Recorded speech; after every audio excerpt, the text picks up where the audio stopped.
आज म हजुरहरूलाई भिडियोमा कसरी जुम इन र आउटको इफेक्ट गरिन्छ भनेर देखाउँछु। जुम इन आउट भन्न खोजेको कस्तो भने चाहिँ कुनै भिडियो प्ले भइरहेछ र सर्टेन पार्टलाई चाहिँ जुम गर्नुपर्ने छ भने चाहिँ त्यस्तो इफेक्टलाई चाहिँ म देखाउँछु।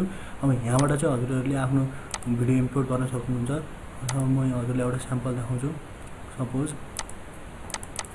अब यसलाई चाहिँ मैले यो भिडियोलाई चाहिँ मैले हजुरहरूलाई अब यसमा चाहिँ जुम इन र आउटको इफेक्ट देखाउनु पर्यो। यहाँ ट्रान्जिसनमा जानुस्, ट्रान्जिसनमा गएर चाहिँ जुम हान्नुस् जुम। अब यो जुम भन्न खोजेको कस्तो इफेक्ट भन्दा जुम यस्तो इफेक्ट, अब यस्तो जुम इफेक्ट हाल्नु। जस्तै कि यो जुम धेरै टाइपका छन् यहाँ। अब जुन हजुरहरूलाई जुन चाहिन्छ भिडियोमा त्यस्तो इफेक्ट हाल्न सक्नुहुन्छ। एउटा जुम इफेक्ट हाल्न सक्नुहुन्छ। अब सपोज एउटा मैले यो भिडियोमा चाहिँ मैले यहाँ जुम इफेक्ट हाल्नु पर्यो। सपोज यो भिडियो भनेको यो स्याम्पलको भिडियो छ। अब यो भिडियोमा चाहिँ मैले एउटा जुम इफेक्ट हाल्नु पर्यो। यहाँ ट्रान्जिसनमा जानुस्, ट्रान्जिसनमा गएर जुम सर्च हान्नुस्। अब जस्तै कि मैले यो वाला जुम इफेक्ट हाल्नु पर्यो, यो वाला जुम इफेक्ट हाल्नु पर्यो। अब यो जुम इफेक्टलाई लेफ्ट क्लिक गरेर यसलाई यो भिडियोमा मर्ज हानिदिनुस्।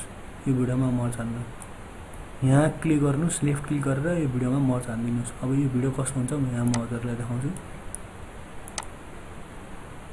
अब यसरी जुम इफेक्ट देख्न सकिन्छ।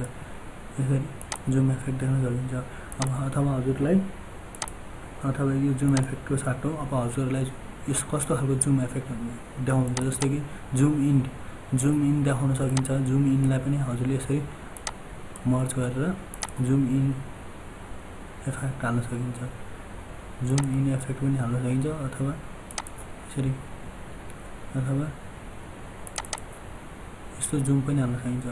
पहिला यसलाई लेफ्ट क्लिक गर्नुहोस्, माउसको लेफ्ट क्लिक गरेर यो भिडियोमा मर्ज गरिदिनुहोस्। अब यहाँ भिडियोमा यसरी प्ले हुन्छ। यसरी यसको जुमको इफेक्टहरू देखा पर्छ।